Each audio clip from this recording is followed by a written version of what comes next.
Hello, and welcome to this episode of The Turn, where we explore the theme of injury for survivors of child sex abuse. And what I'm talking about is psychological injury, and one that is very commonly defined, if you were to look at it on the spectrum of post-traumatic stress, is labeled and commonly accepted as being a disorder. And that is something that I find well, I hope to find in the future that it's actually viewed as being politically incorrect to say that. So let's have a listen at what other people have to say about this as well, and hopefully this will cause either some validation of things that you already knew about yourself or the people that you love, or it will cause you to perhaps rethink how you verbalize, how you define the experiences of survivors of child sex abuse. Thank you very much. Well, I was diagnosed with this disorder and I was telling the truth. So, yeah, it can cause a lot of resentment for the whole system, a lot of resignment for people to heal properly. That's a really great question. I don't like labeling people having a disorder. You have a disorder, you have a learning disability, you have, at the Gatehouse, we talk about capacity. So it doesn't matter what the behavior is that's being expressed in that time. We believe that there's light inside every human being and that there's capacity within every human being that may have been truncated by a traumatic effect in their life. Because I'm self-diagnosed. I can't even say. I self-diagnostic Self-diagnosed. myself in regarding have that from all the research that I've done. I mean, it doesn't mean that I'm Is it the right, truth? but That's the exactly thing. Is it that's the right. truth? Is it the It's not truth? the But truth. but as far as the justice side of it is concerned, It well, actually makes me pissed off sorry, but it makes me angry actually to think I'm speaking from my own experience because they labeled that and it was held against me and in the court systems.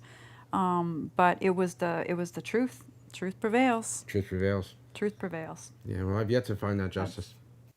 Yes, there's post traumatic stress, but when you say disorder, you're telling the person once again that they failed, that there's something wrong, that they haven't been able to resolve this. And when people say, "Oh, come on, just move through it," like, hey, what's the big deal that your female teacher violated you? There really is a place for the healthcare professional piece, but oftentimes they deal with symptoms. It's kind of a symptom of our world, our Western world anyway, is that you have a headache, you take an aspirin. Well, what was the cause of the headache? Can we do something more holistic with it? And what we find here often is that there's a lot of great organizations that deal with the addiction and help people get off the addiction. But when the trauma of childhood sexual abuse is brought up, it's like, whoa, no, we don't deal with that here. When we know that it can be an output of that.